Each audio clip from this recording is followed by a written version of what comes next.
Refuting the existence of the soul.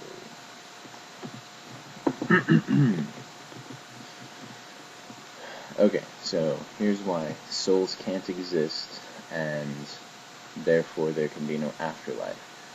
Meaning this life is the only one you get, so you better make it good and enjoy it.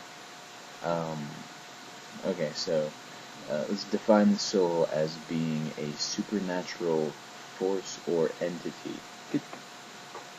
There it's a supernatural force or entity that animates the dead matter of your body into life, is what the soul has been explained to me as being. It's your life force, your life essence, the thing that makes you not a corpse.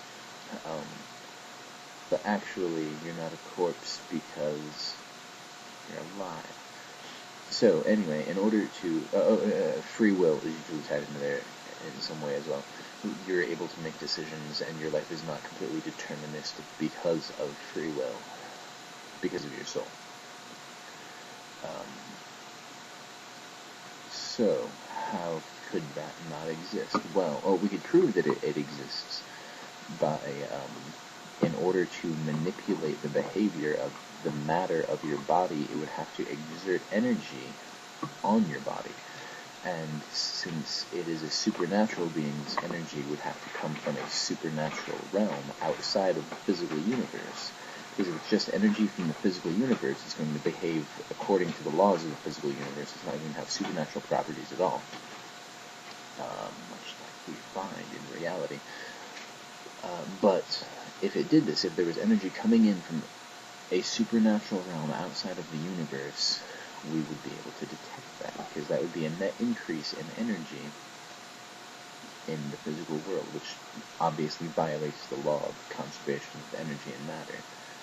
You can't have extra energy coming in. I mean, you could, if the supernatural existed and souls were real, and your soul was a magical creature from another world, exerting influence on your pile of atoms that makes up your disgusting meat sack slime body.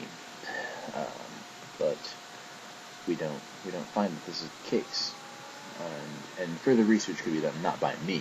I'm not going to do it, mostly because I am a loser and don't have any means by which to conduct research. But other people could, possibly. I'm sure you could get a creation museum in on that, except they don't do research because they are bigger losers than me. But yeah, that's how you prove the soul existed, is there would have to be energy being exerted on your matter that did not come from the physical universe, and therefore you would find a violation of the law of conservation of matter and energy. So look for it, find it, prove me wrong. But if you look for it and can't find it and can't prove me wrong, then consider possibly that you aren't going to survive your own death, that what you remember occurring before your birth is exactly what is going to happen after your death, which is nothing. So this life is anything you have, and you consider that the universe is 15 billion years old, and your life is going to last 100 years if you're lucky. That's tiny, that's itty-bitty. I mean, you're unique. Your particular set of arrangement of molecules is only going to exist for the most infinitesimal of fractions of the lifetime of the entire universe. You are beautiful and unique. You are a unique and beautiful snowflake. So enjoy that, Hopefully, we can find a way to extend your 100 years to even longer. I would personally love it if we could figure out a way to not have to die. I would hate to die, Dying would suck. Dying's gonna suck. But, so let's not die together. Cheers.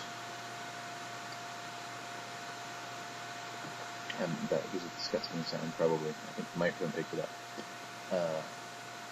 So yeah, if anybody's got an answer to that conundrum of how can the soul exist if we can't find this superfluous energy, or how could the soul exist and still explain the fact that we can't find the superfluous energy,